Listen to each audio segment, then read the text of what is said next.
Welcome to All Things in the Name of Love. If you like this show, please like, subscribe, and share. Thanks. Welcome to another episode of All Things in the Name of Love. Today I have with me a beautiful soul. I can already feel her heart. She's amazing. Her name is Katrina Bos, and among other things, she's an author and she works intimately with Tantra as an instructor and a guide. And I just want to thank you so much for, first off, being on the show and for all the work you do in the world. Thank you. I'm so happy to be here. Thank you. So I wanted to start off with a brief introduction of like your journey. How did you get called to work with Tantra? At what time? Like what shifted in your life that opened you up to it? It was actually about 10 years into my marriage. I was married for 10 years, 20 years. And we had, a good marriage. Like we really did. And he's a good man. We're still good friends.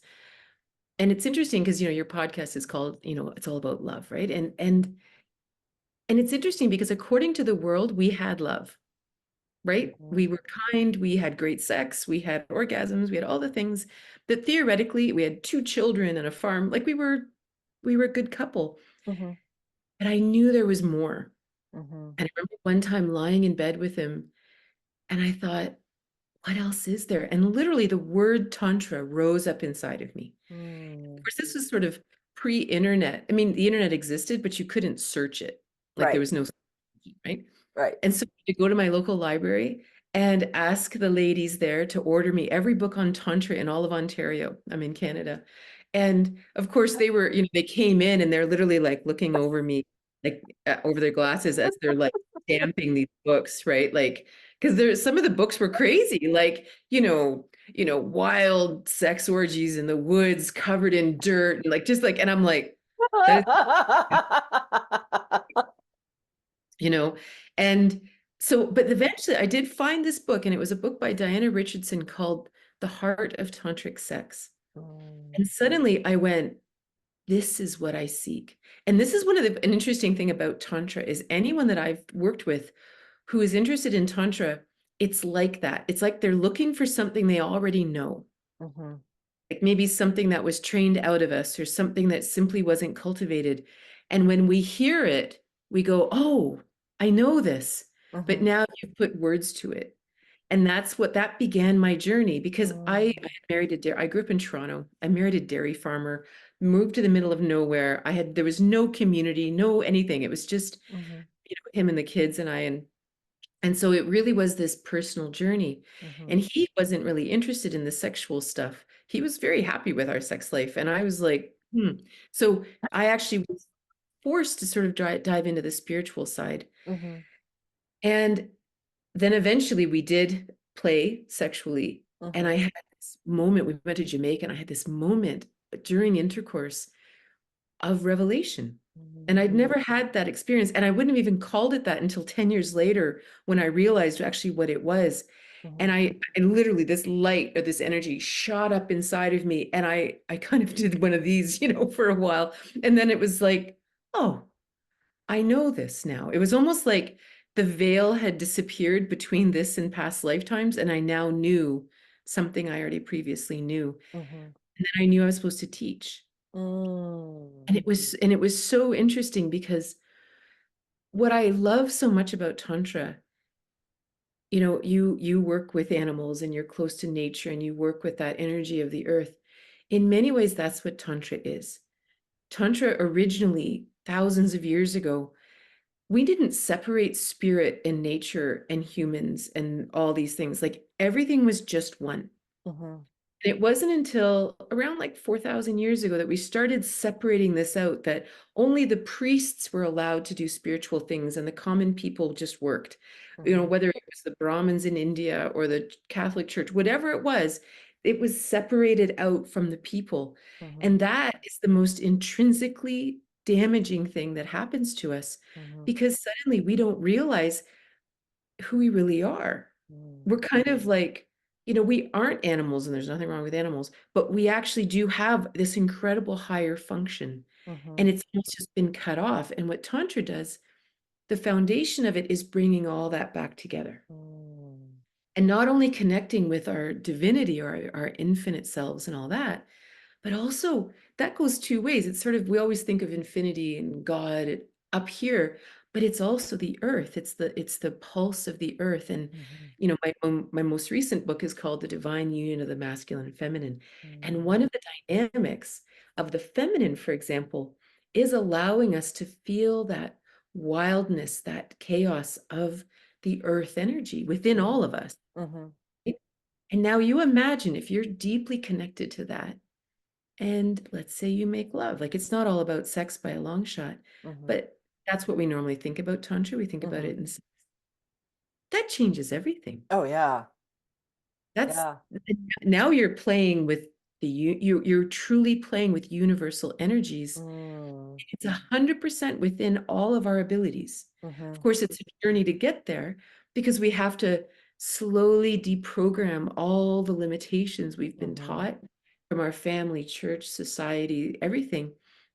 And then it's almost like we just we just appear, like we just become tantric. It just happens. It's almost like with every little program gone, 10 other things disappear, Mhm. and you're just a little happier and Mm. a little calmer.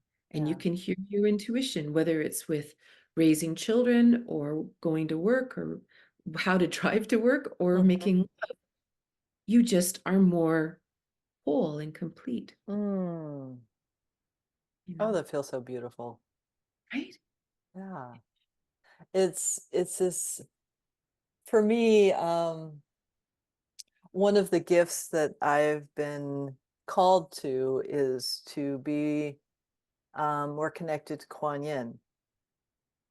And Kuan Yin regularly teaches me compassion and grace. And when she started coming in, I'm like, so how do I be more graceful? She's like, be more graceful. I'm like, I don't know what that means. So I had to really tune in intuitively and be like, okay, what does that feel like? Because my brain was like trying to analyze it. And I'm still mastering it. Um, but when I slowed down, like a simple thing like blessing my water before I drink it brings me into the presence of the gift that it is. And Yeah. so I have a sense that part of the Tantra teachings are in that realm. Well, And grace is really interesting because, so for example, not that I'm just, so I wrote this book here, Tantric Intimacy, and it was really interesting because I had been teaching Tantra for a while, and people kept asking, is there a book that I can read and to kind of get started? And I'm like, no, mm, I'll just write one. And so one of the hardest things about writing a book is the first chapter. Like, mhm, how do you possibly create a foundation for all these teachings that is the right start point for everyone? mhm, It's the hardest part for me about writing any book.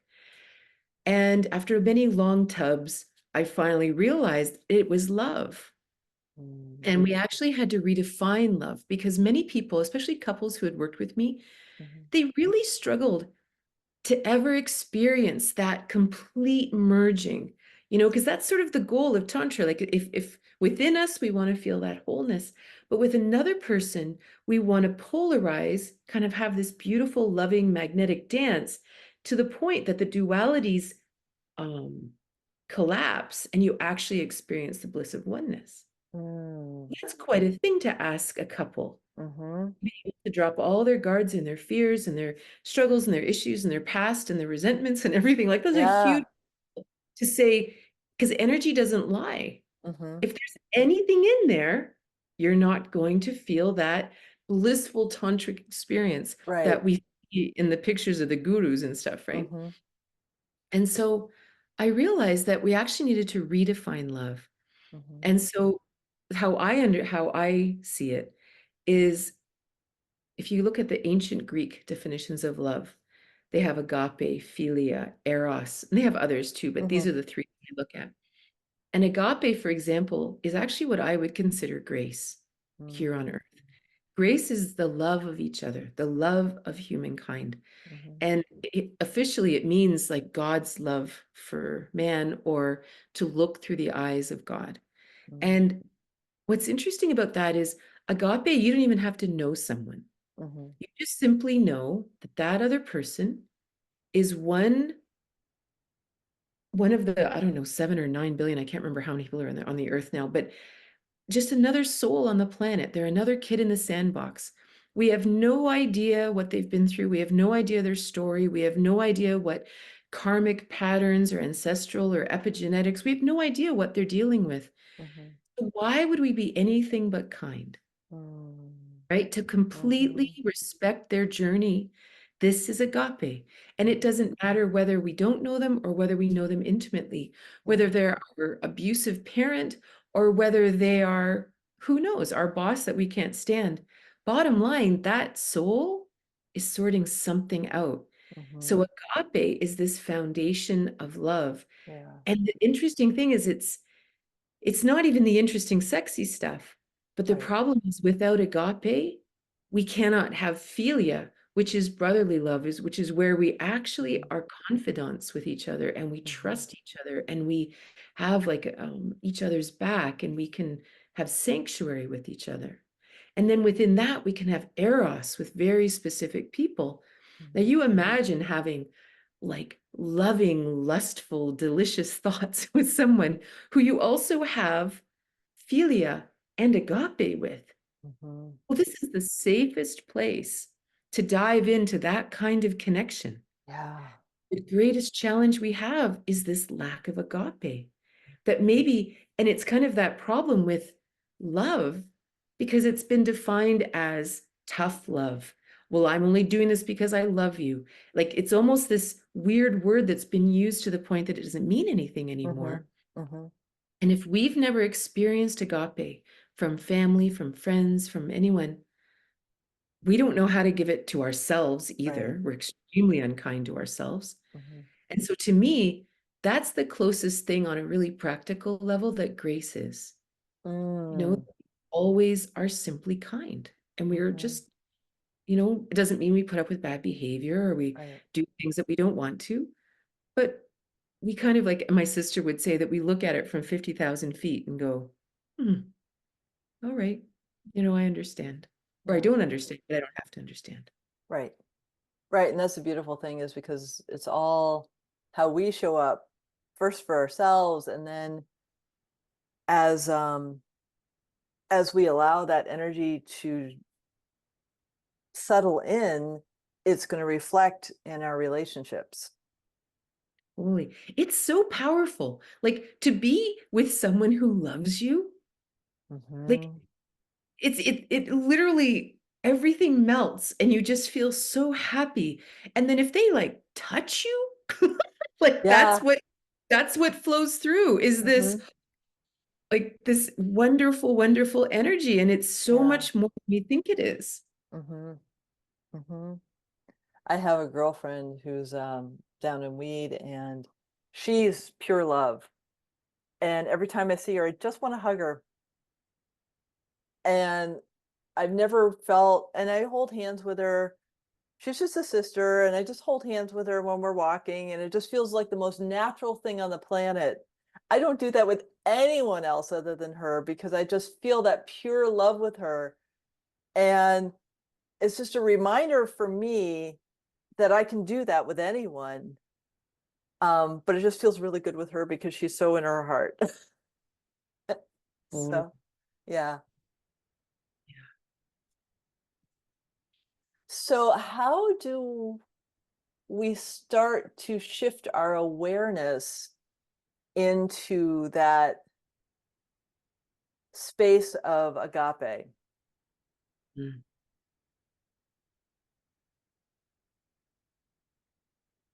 It's funny. I think the first thing is we actually have to want it.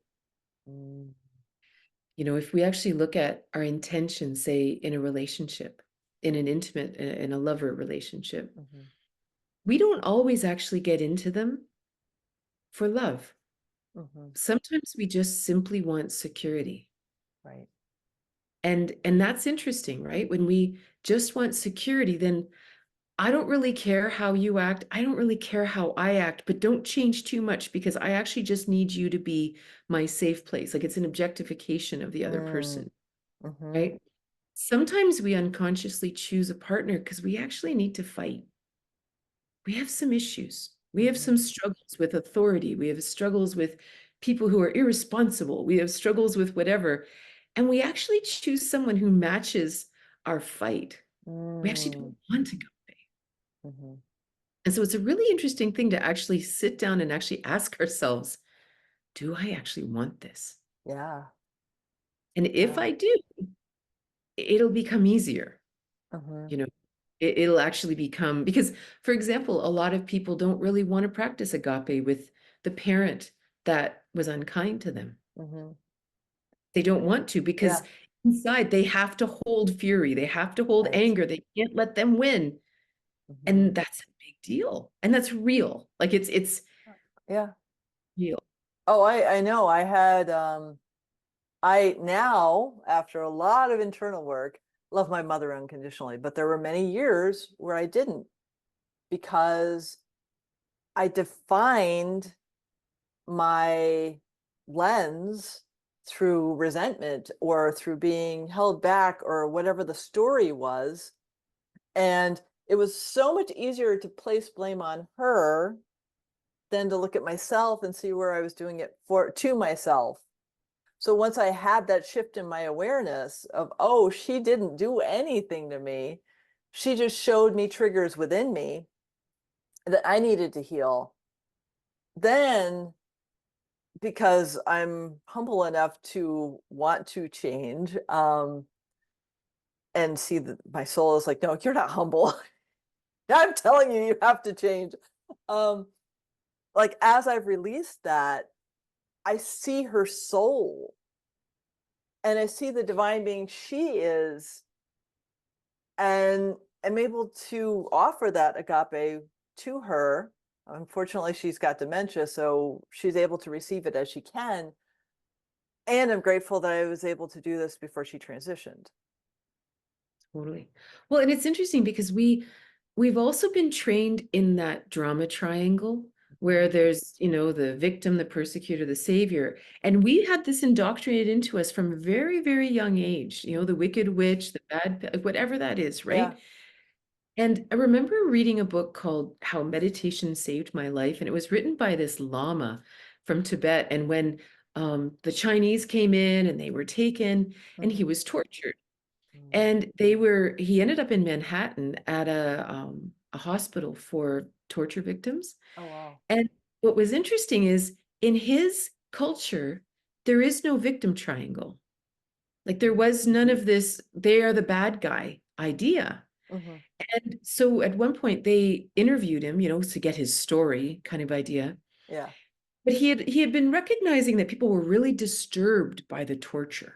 Mhm. Like he was like, people are really upset about it. And he was a very caring, loving, heartfelt person. Mhm. So in the interview, he starts cracking jokes and kind of trying to tell this story of torture in a light and fun way Right, because he right, doesn't be upset about it. Like, right, don't worry about it, right? right. So and he goes back to the room and they're like literally registering him, like signing him up for psych consultations because there's something Wow. wrong with this guy. He doesn't think this is bad. Mhm. He's like, how in the world is he my persecutor? Right. Think about his life. Mhm.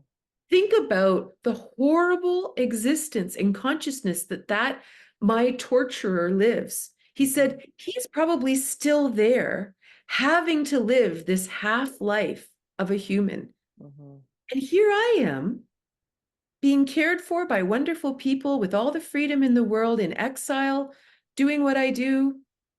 How am I the victim? Right, There was no concept of victimhood. right. And very interesting and Oh, very yeah. hard for our Western mind to conceptualize. Well, then all of a sudden, to actually look around, and if we've been traumatized, well, then we need to heal that. If we Right. have a broken leg, we don't ignore that we have a broken leg. Mhm. But to hold the other person as the evil persecutor, Hmm. because is to what end? Like, and it's interesting because it doesn't help. Right. It doesn't help. So you ask yourself, then why am I doing it? Because it's actually torturing me, it's torturing them. Hmm.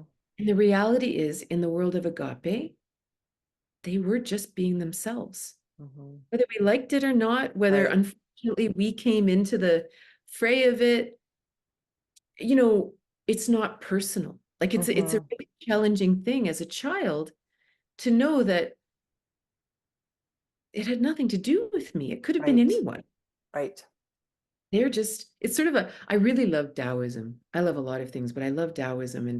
And you know, it's that old Taoist story where there's a Taoist monk sitting by the lake and he keeps reaching into the water and pulling out this scorpion that is drowning, and the Hmm. scorpion stings him, and then he drops the scorpion back into the water, and then he picks the scorpion up and it stings him, and he keeps doing this. Yeah. And if the passerby observes this and he says, "Why do you keep saving that scorpion? It keeps stinging you." And the Taoist master looks at him and says, "Well, I don't understand what's wrong. My nature is to save, and the scorpion's nature is to sting. What's wrong?" You know, like Yep. it's so curious. We're so, Yeah. it's like nature. There's Hmm. no right or wrong in nature. The Right. cheetah is not a bad guy for eating the antelope. Hmm. The antelope's not a I, victim. just- I you're bringing in this thing. So, um, on Orcas Island, I was up there for 2 months and I fell in love with the energy of the orca whales. And I found their native name. It's called Quelimeshin. And anytime I see killer whale, anytime I see it, it's like this all whales kill. They kill cute things. That's the only difference between like a killer whale and every other kind of whale. And they love it. Like I can feel their energy whenever I do that defense for them because like they're such magnificent beings, but we have this perception because they'll eat a seal or a something cute, usually seals or penguins or something. They're bad. And it's like, no, they're just hungry. Like we Oh, eat cows. Why is it different? well, and this is ironically, it's actually a huge part of the whole being tantric thing, because we Mm, actually need to reconnect as much as we need to reconnect with our divinity, our infinity, or you know, that mm-hmm, we also need to actually reconnect with what's real, like our actual manifest selves. And the bottom line is we all have thoughts and desires and all kinds of things that even we can't look at. And it's a very interesting thing because, so for example, like flowing in the mystery of what we really are, you mm-hmm. know, that's it. I mean, I take my son's dog to the dog park every day, and while he's at work, and dogs just are dogs. They run over there and then they do this and then oh they sniff this and then they chew on ice and then they go here. They're just going. They're not Right. sitting around wondering, gee, I've already chewed the ice 3 times. I should be doing that. Like they're just living. We need to become that free, Yep. right? Yep. Like an example, like even in tantric lovemaking, people are like, well, so tell me, like, how do you actually have tantric sex? And it's like, relax, Yeah. relax. There's no rules, there's no postures, there's no nothing. Mm-hmm. It's actually two beings. And if we can actually shut off our minds and allow the bodies to make love without any attachment, without any goals, without anything at all, and just stay in the moment, Mm, the bodies will just flow. They will do whatever. mm-hmm. We can't have judgment about it. Right. And as much as we have the same way we have judgment about orcas, or we have judgment about alcoholics, or we have judgment about whoever, Mm-hmm. we do have judgment of ourselves, and that limits us. Mm-hmm. Because suddenly, well, no, I only act this way. And it's like, well, then that's as big as your sex experience is going to be right there. That's all you've got. Yep. But what if anything was possible? And that doesn't mean you have to be into all kinds of kinky things. Right. It just means that in any moment, are you willing to go there? Are you willing to flow into that space? Mm-hmm. It is so wild because people talk about, oh, people make love, tantric love for like hours and hours and hours. And it's true because you're just flowing with it. It would just be the same as, I mean, I've never seen orcas or anything like that, but imagine you're on an adventure and you go over here and you see this, and then you go over here. And then all of a sudden you're like, oh my, we've been out here for 6 hours. Can you Mm-hmm. believe that's what tantric lovemaking is? You know, you're basically hanging out with a beautiful friend naked. Like, and you just allow whatever it is to happen. Mm-hmm. And it's so simple and it's so profound. Like and it's so Yeah. beautiful. And in the end, it's like you remember who you are. Like you really Mm-hmm. remember what it is to be human. Mm-hmm. I don't know. I think that's when you start getting that twinkle of the guru, you know, like you always see these Buddhist gurus and they're kind of walking around, they kind of look at you, they've got this little giggle in their head because Mm-hmm. they're like, don't worry, it's actually better than you think. Right, right, right. Because like we have these, I think the most beautiful thing, because I've watched this unwind a lot this past week, is like self-judgment. And I was laying in bed the other night and I got frustrated with the part of my body that's just achy. And I caught the frustration. And then I caught what was behind the frustration, which was the judgment. And then I felt, wow, I saw you. Mhm. What a gift to finally see you because you've been hiding so incredibly well. And this is another piece of me that I get to love. And Really. for the rest of the night, I was just like, because it's just another piece of me that is now ready to be, as opposed to do or pretend I have to meet some expectation of someone else. It's just another part that's like, okay, I'm ready to just be. Yeah. Yeah. When it's funny because so one of the big things that shifted in my life, so I went to university, I met this woman, she had a cute brother who happened to be a dairy farmer. I married him, moved to the middle of nowhere, had a couple babies, and when I was 29, I became sick. I had breast lumps, and my mom had just died of breast cancer, and her mom, and all the other women. And so I knew that I was going to take a different route. And of course, as it works, a teacher appeared. And he actually was already in my life because he was mentoring us as we took the farm organic. And he had been electrocuted. He was carrying a hydro wire back in 87. He was carrying an extension ladder, rather, and he hit a power line and he was electrocuted and he basically died, but then he came Wow. back and he was Yeah. able to heal and, you know, kind of got a recharge. Yeah. Yeah. So he helped me. He helped me sort of unpack what was really killing the women in my family. Mm. And he's so funny because of course whatever it was, like whatever that jolt did, it I don't think it made him superhuman, but I think what it did is it dropped the veils in between all the lifetimes, Mm-hmm. right? And because I mean that's part of being human is that we only see this incarnation because as Mm-hmm. soon as that happened, he suddenly had awareness of all of his lives, Oh, which is wow. very disturbing. It took him quite a while to actually Yeah. reintegrate and Yeah. come back Yeah. to this one, you know. Mm-hmm. But what was interesting is we spent a lot of time talking and we would talk and talk and talk and he'd look at me, he goes, I don't get humans. He says, walk around all day long, all stressed out, when we could just walk around fully orgasmic all the time. Why would we choose to be stressed out? Mm-hmm. And of course, I'm like 29 going,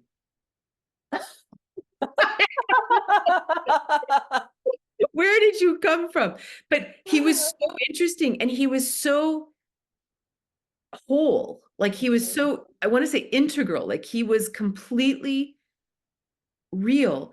And it Wow. was, and I wasn't someone who necessarily trusted easily Mm-hmm. because ever since I was really young, you kind of watch people and you watch the adults and you're like, no, nobody has integrity, not Mm-hmm. teachers, not anybody. So you just sort of expect that most people are kind of talking out of their hat. Like they're just, you know, Mm-hmm. and then here's this guy, and I would just sit and stare at him like, how old are you? Are you like 700 or something? But in reality, he was. Right. He had that many lifetimes packed into his system. Oh, right? And Yeah. and so it's the same thing, like right there, you bringing back that part of you, like reintegrating that. I could feel it here. I could feel it in me, that beautiful bliss state. And isn't it curious that we don't live in that bliss state? Right.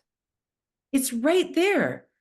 But we're so caught up in all these ideas that no, I have to worry about that and I have to be concerned about that. Hmm. And it's like, are we sure? Are we sure we have to be worried about all these things? Right.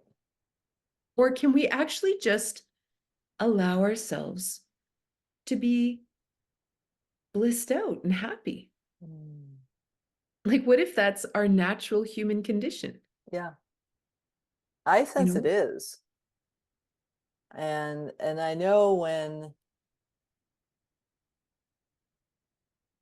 I had this experience, I'll share this with you, of awareness where it was Christmas and I'm staying at a friend's house and the cat, V, her nickname is V, she sat on me and Christmas carols are playing. Her ears flattened back and I hear the guidance to listen to what she's listening to. So I start tuning into the frequency and the frequency that works for us is 432. That's the natural. Most music is 440. So now I'm hearing the dissonance of the sound and then I tune into the lyrics and there's a lot of separation, there's a lot of illusion, and these are songs I love, but I'm still feeling the separation and the, like, you're here, Jesus is here, like all these different layers of programming. And finally, after about a half hour, she just got disgusted and left. And I just had this, oh my gosh, I just had my entire awareness of the programs shifted completely from being present, just being present and tuning into her awareness. And she was just holding space for me to be aware of it. When we allow ourselves to slow down enough to receive those messages, I mean, she didn't do anything to me other than like give me the space and the awareness. That happens all of the time. We have those opportunities. totally, totally. Well, and it's funny. I have that. There's a country song that goes, I'm in a hurry. I don't know why, and it's so curious why we rush through the day, Yeah. why I just got to get it. And it's like, where are we going? Hmm. Like it is quite an illusion that there's something else. It's funny. In Kashmir Shaivism, which is a brand of Tantra or a school of Tantra, they talk about how um we talk about, this, so there's Shiva Shakti, right? This is the oneness. Hmm. And in order for us to live in duality, they separate, and Shiva is sort of the masculine consciousness, and Shakti is our manifest selves. And life is sort of this beautiful dance between this, right? And it's Hmm. enjoyable, right? Shakti's experiencing life and Shiva's like it's just this wonderful thing in all of us. Hmm. And but of course, and we say this, oh, I'm a divine being in a physical body or whatever, the physical body having a divine, whatever we want to Yeah. say it.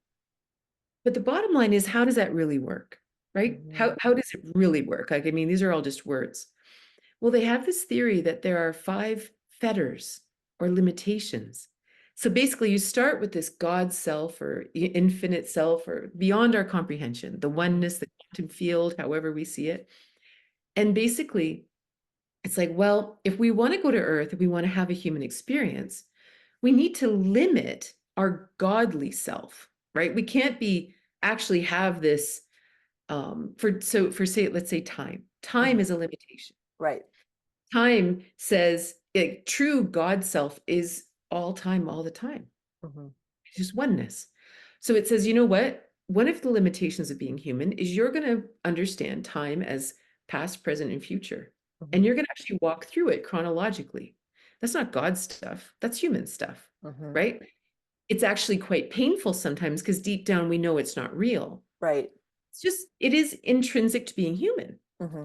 Another thing is like causality, the idea that this happened, it caused this. And that's not true. It all Mm-hmm. just is. But to be human, another one is that we can only do so much. I can only write one book a year. I can't write 600 in a day, Mm-hmm. which I could if I had full power, right? Yeah. Or I only know so much. Where, and the other one is that we believe that we are incomplete. Mm-hmm. And that what that does is it creates desire inside of us to complete ourselves, to perfect ourselves. Mm-hmm. Those five things create the human experience. Mm-hmm. Of course, we can get completely lost in them and be depressed and angry and lose all sense of time and space and just, whatever. Mm-hmm. Or we can remember that we're also divine. And my favorite example of it is, imagine like a professional hockey player, and he's got this little 10-year-old nephew. And the nephew's like, hey, could you come and play with my team? That'd be so cool, right? And well, the professional hockey player could just go and babysit and be bored all Mm-hmm. day, right? Or they can set up some fun handicaps for him, right? He's got to tie his right arm behind him and he's got to have a patch over one eye and he can only skate backwards. And, well, Yeah. now all of a sudden, the professional hockey player has to try, Mm-hmm. right? He's actually playing, he's Right. actually all in. Well, that is the tantric experience. Mm. We remember that we actually are always a professional hockey player, but we know we're playing. We're on Earth. Like, why wouldn't we? Okay, yeah, I'll play with time. I'm looking forward to dinner tonight, later, right on. Mm-hmm. And yeah, I have all these memories, good or bad or whatever, but we're just going to play with it. And I'm going to pretend I can't know everything. Obviously, I can. All I have to do is pray for it, and it'll simply drop into me like the Right. Matrix. Right. But we can play with it and we can embrace this life, fully remembering our truth. Mm-hmm. And now all of a sudden, like, even imagine making love and you're fully co-aware and you're like, okay, let's see what this body can do. Right? And suddenly Yeah. this physical body becomes a channel Mm-hmm. of what we really are. Yeah. And it's so powerful, you Mm. know. That is Yeah. so beautiful. Yeah. That's my favorite new fun thing that I like to think about. As well it should be. That's fun. Right? Yeah. Like how do we play in the realms of the illusion of being just human while still knowing like I have awarenesses come in like okay, um I was at a dinner a few weeks ago with some friends and I felt we were in Portland, Oregon, and I felt that like the four of us coming together created something of light that had a ripple effect across Portland. Now, that's one level. The other level is we were just four people connecting and having an amazing dinner. So I see there's more than one level. Um, and there's more than that. Oh, it's so much fun to walk around. Like there's so much more than we know. Like for example, like I had one man working with me and he wanted to study Tantra. So I used to do this year-long program and as the months went on and he was actually like applying this to his relationship and his life and everything, he's like, okay, Katrina, like when I started, I thought I knew like maybe 10% of Tantra. I'd read your book and stuff. He says, as the months go on, I feel like I know less and less and less every month. And that's the point, Mm-hmm. because all of these limitations make a very small playing field. Yep. As the limitations are lost, the playing field keeps getting bigger and bigger and bigger. Mm-hmm. So our percentage of our knowledge becomes smaller and smaller and smaller. But there's a joy in it Mm-hmm. because we no longer get a kick out of, like, it's sort of that one of the big things about like the divine union of the masculine and feminine is we have to get over the domination paradigm that we've lived Mm-hmm. in for a long Mm-hmm. time. because that makes us want to understand everything. I need to be able to control this. I need to know everything. Otherwise, I can't be happy. Hmm. So we have this idea that power makes me happy. And that Hmm. includes in relationship with our intimate ones, with our family, that I need to be in control. You can't just control me. You can't, I'm not on, this kind of thing. Hmm. But the reality is, you can have all the power in the world and you'll never be happy. Right. Happiness comes from union. Hmm. And so all of a sudden, the more connected you are to reality, which is this infinite playing field, the happier you get, Hmm. right? Yep. And it's such a funny thing because it goes against this domination paradigm we've been Right. taught. It's Right. like, this is real. It's like sitting by the ocean. You sit by the ocean, you cannot fathom what's going on in that ocean. You Hmm. can't fathom the depths, the size, nothing. There's nothing about the ocean that's fathomable. And yet it's so peaceful and it's so blissful to sit there Hmm. because you instantly kind of come into union with it. Hmm. And there's no power, there's no nothing. Right. There just is. I had the opportunity to spend many a summer night watching the sunset up near Vancouver, and the sun didn't set till 10:30 on the solstice. Wow. And I was watching the water at 10:30 at night, watching the sunset, and I got out there at like 8:30, and I was sitting there for 2 hours. Nothing other than the sunset and the waves were happening. I didn't have anything other than wanting to be there for that. And because I was just in the state of like, okay, this is what I get to watch and this is amazing, I got to see so many other things. But just watching that combination of sunset and water, whew, hours. Well, I could do that for hours. this is one of the things that we don't understand about things like Tantra. That, like, one of the number one things people say to me is, well, I can't study Tantra because I don't have a partner. And it's like, all you need is a sunset. Hmm. All you need is something to merge with, Hmm. right? For you to sit there and just receive this, this is it. Hmm.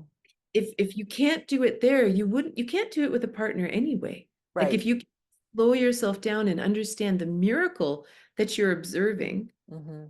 understand it. If you can't really accept it into us, but that's it. It's just, I remember when I was researching tantric intimacy, well, it's kind of funny because I had decided to go celibate. I was recently single. I divorced about 10 years ago. And so after being married for 20 years and then living in a very small town, I moved to Toronto, which is much more fun to date in Yep. than a town of 8,000 people. And so I enjoyed that a lot for a little while. And then I decided I needed to go celibate because men might have just been my favorite drug. That was kind of Yeah. like, yeah, it was time to take a break from that. Hmm. And so I went celibate. And what I realized, this is actually when the masculine feminine really became clear for me, that inside of me, I was seeking something in the masculine, but I realized I actually needed to create it inside of me Mm. and not outside of me. Well, actually, it was my daughter at the time. She was about 18, I think, at the time. And I was dating a lot. And she looked at me one day and she said, Mom, it's like you have this shadow beside you because I'd been married for so long. Hmm. And she said, and you're waiting for someone to fill the space. Mm. And I was like, I need to bring that inside. I need to Yeah. pull, right? Hmm. And I started so I actually became my own best boyfriend, right? Mm. What do I want in a man? Well, then I'm going to do that. And then, of course, the bar is raised for Hmm. anyone who I want to date because you've got to be at least as good as I am. Because I why would love I that. perfection, right? Yeah. Well, the crazy thing is, this inner union that I was experiencing, I'm like walking down the street, like I'm walking with my best guy or something. And I'm like so happy. Like, it was that union, just like you were Hmm. saying, that like lost part of yourself. I was like, and so I'd be sitting in one of the big Toronto reference library, researching Tantra for Tantric intimacy. And I'm researching these beautiful poems and stuff, right? And I would read this poem, and all of a sudden, my body would go into this full body orgasm. And I'm laughing my head off thinking, oh my God, I hope I didn't make a sound. Library. And I was like, and now I'm starting to understand what Jim, my teacher, meant. Mm. Right. And I'm not like orgasm guy from Saturday Night Live. Like you're not like that. It's this beautiful, like it's like the hair standing up on end, listening Mhm. to music or something taking your breath away, but it doesn't go away. It Mhm. stays in the lovely vibration. Mm. And it's completely possible. But of course, and that's again where it starts within us. Mhm. Mhm. We have to find that union within, and then we have it all the time. And Right. then suddenly, if you want to be in relationship with someone, well, you've already got everything you want.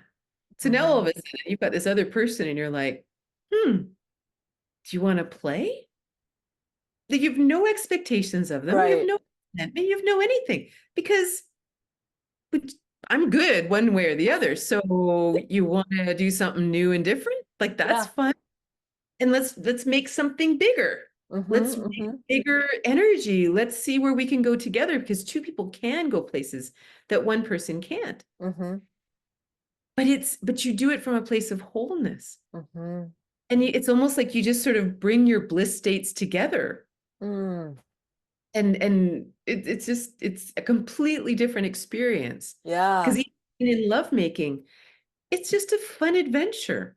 It's kind of like, wow, and afterwards you're lying there going, wow, I don't know what that was. You're like, I don't know. That was because because you weren't in control. You didn't Right. plan.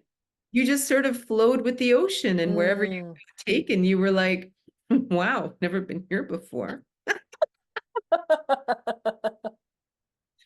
You know. Mm. Oh, so beautiful. You are such a delight. Yeah, it's fun.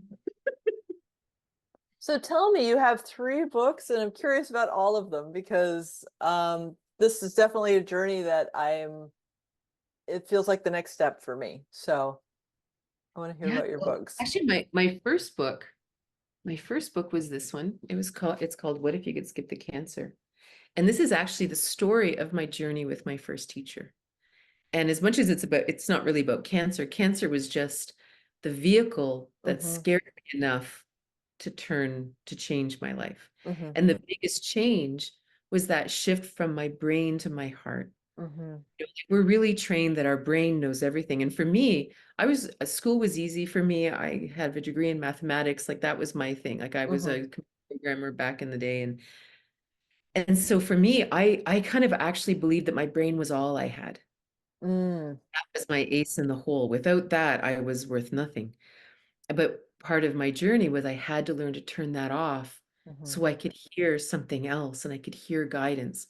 And so Mm-hmm. that's actually what this book is about. It's actually about how to hear our intuition and how to really trust it and really live that Mm-hmm. way.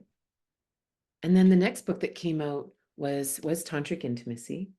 And this is essentially it's all of my teachings. Like I have online courses and stuff if people prefer to have visuals and Mm-hmm. video and homework, and it's a bit more interactive that way. Mm-hmm.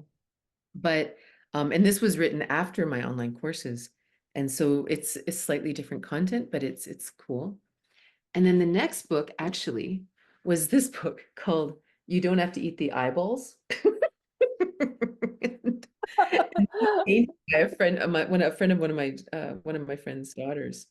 And it's actually a story of in 2018, I gave everything away. I was single, my children had all moved off around the world, and I gave everything away and I got down to a backpack and I just started traveling. Oh, wow. I lived with families who wanted to learn English. I lived with students. I just traveled on my own. And I just trusted that I just went where I was called. Mm-hmm. And I ended up in a place in Guadeloupe down in the Caribbean. And I found myself faced with having to eat fish eyeballs. And I am not an adventurous eater. I'm the person that goes to a restaurant and orders the same thing for 40 years. Like that's me. But I'm also an insane people pleaser. Like I'm terrible at hurting Oh, feelings. So now there's these eyeballs sitting there. And my hosts, who I'm supposed to be staying with for 3 months, helping them, they're staring at me like, why don't you eat the head of the Because fish? it's a delicacy, I'm sure. Ugh. And I'm like dying. Like, I'm like, I can't eat the fish, I can't eat it. And I'm like, so then I was like in my head, but there's no way I can't do it because my people pleasing so deep, right? I was like, Oh. and so finally I like stabbed the fork, and I'm like just so dying, right? And then in my head, I'm like, Katrina, you've done harder things than this. You can do this. And my head's like this, like, and then finally, my final mantra was, Katrina, you've eaten wieners. Wieners are worse than this. So eat the damn eyeball, right? So I put the eyeball in my mouth, but it was too big. I couldn't swallow it. I had to chew it. Oh yeah, I was dying, like dying. And so I bit down and there was a hard thing inside. And so I spit it out on my plate and my hosts were dying. They were just like, at first they were laughing and then they were all insulted. And I was just like, oh my God, the worst thing ever. I was like, And so I go back home and I like call a friend, right? And this friend wasn't a people pleaser. Like that's not her bag. And I'm like, Mhm. you know, I had to eat this eyeball. And it was so, and she's like, why don't you just say no? I was like, what? You can't say no? And she's like, of course you can. Why do you want, yeah. And I'm like, so this became this journey of, am I eating eyeballs all day long? And I just don't think that I can say no, like all the time. And so what was interesting is I lived with a lot of families and I did a lot, which is hard on a people pleaser. Mhm. And in the end, it actually came down. I was actually living on a farm in Sicily, and there was all kinds of, they were always fighting. The family was always yelling at each other, and it was just wild. And that's not my nature, and it Mhm. was strange to hear people like all out yelling, like just unheard of for me. And anyway, I finally broke down. Traveling's exhausting. Oh Traveling's yeah. exhausting. Yeah, yeah, Living yeah. in countries where you don't speak the language, it does something really weird. You get a weird depression that happens inside. Mm. Can never articulate and listen. It's very strange. Well, anyway, it all wore me right down. And I crashed and burned. And I came to this place of needing to really love myself for once and for Mm. all. And so I had this huge revelation about it. And so that's what this book is about. It's sort of from the eating the eyeballs, it's stories from my travels, living in different That's countries, beautiful. and then back to finally actually finding self-love. And then my most recent book is this one. I don't know, my nose is so itchy, but this is called The Divine Union of the Masculine and Feminine. Mm. It just came out in August. And Congratulations. this is my current passion because it builds upon like the tantric intimacy again, that love, right? That we Hmm. need to actually redefine what's possible. Hmm. Then we need to redefine the masculine and feminine because we believe what we understand masculine and feminine, and not even genders, but Hmm. what we understand them are really just negative gender stereotypes, Hmm. as opposed to the universal energies of the masculine and feminine that Hmm. actually play together and dance and support each other and build each other up. And when you keep playing with them, and again, this is the thrill of duality. Hmm. Right? When we really understand the universal energies of duality, life is amazing, right? And all of a sudden, all of our connections become true connections, and Mm. everything is building, and everything is wonderful. And so this is something I'm teaching a lot right now. I'm actually running a facilitator training right now in this because I really want people all over the world to share this Hmm. because it changes everything, and we're ready. Like our consciousness has Hmm. shifted that we're now ready to say, okay, you know what? I'm done with that. Now Hmm. I'm going to be real. Now Mm. we're going to actually be loving, be kind, but we need to redefine everything that we've been living with for millennia. But it's Hmm. right there. It's like, even in the classes I'm having right now, we're sitting there and we're talking about things, and people are like, oh my God, I get it now. Like all of a Mm, sudden, our lives are making sense, but it's not necessarily in a blaming way anymore. right, right. It's a, oh, we were just in separation. Mm. Oh, there was just this domination thing. Oh, Oh, beautiful. right. And it's just Yeah. all the charge goes out of it. And then we understand how to be different going forward. Mm, So it's I like, love that. right? Yeah. Yeah.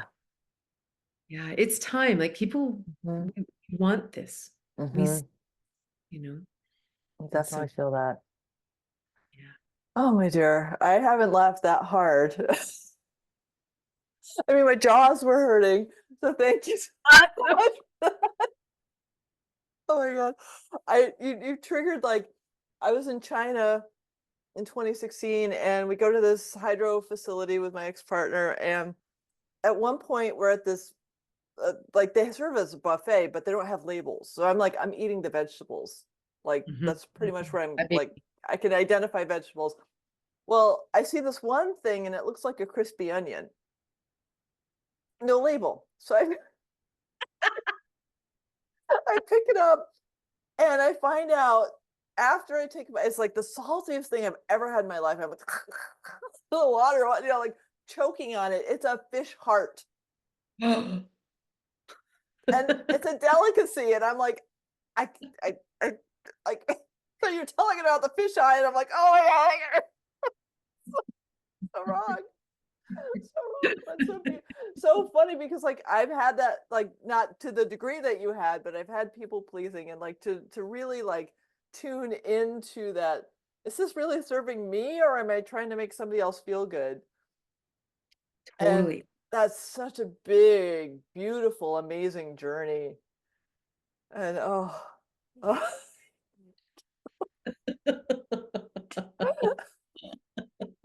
Well, and to believe that the truth within us is actually the right path. Yep. That Yep. that to me is the number one shift in listening to our intuition, listening Mhm. to our yeses and nos, that our yes is truth. Like it's it's Mhm. satya. It's the truth that we actually want to follow. Mhm. And it's so interesting how we've been trained or we've learned to follow the no Yeah. because it makes someone else happier. Well, then we're just off path. Mhm. And then we Mhm. have all this attachment to, because again, if I had someone visiting me from another country and they didn't want to eat something, I wouldn't be offended if they didn't eat it. Well, No. if someone else is offended because I didn't eat it, that's on them. It Mhm. has nothing to do with me. Right. Right. Because it's expectations. And whenever we place expectations on something, it's gonna go awry. Right? Like, where's the grace and kindness and compassion there? Right. I mean, clearly they saw you were struggling. Clearly. I mean, I'm not even there firsthand and I could feel the struggling, and like I would have been like, here's a banana. Why don't you just eat that instead? Because clearly this is not something that's in your field. No, there was something to prove, but alas. But I wrote a book out of it, so that was fun. It's like I heard that someone said, when things go really wrong, I remember something was really hard, and someone said, "Well, this will be good for the plot." Yeah, It's like, yeah, it's so that, true. Like you don't get good stories from boring lives. no. Oh my gosh, Katrina, I'm so grateful that you and I connected and that you felt the call to join me on a conversation. And I'm going to ask one final question because I Mm. really have to pee after 2 hours. And that is, how do people find you? Yeah, the best thing is to just go to my website at katrinabos.ca, just one S. And I also have a YouTube channel that's Katrina Bos, and there's hundreds and hundreds of videos there. Awesome. I teach on Insight Timer, which is a free app, which is Mhm. really wonderful to teach live there. And yeah, those are some of the best ways, but it's all on my website. I have a newsletter that I send out once a week that with all upcoming courses and trainings, and articles and videos and this, so Awesome. Oh my gosh. Thank you so much for your thank you. you-ness, for showing up, for all the work you do in the world. And it's been such an honor, my dear. Oh, this has been super fun. It has been. Thank you. Thanks so much.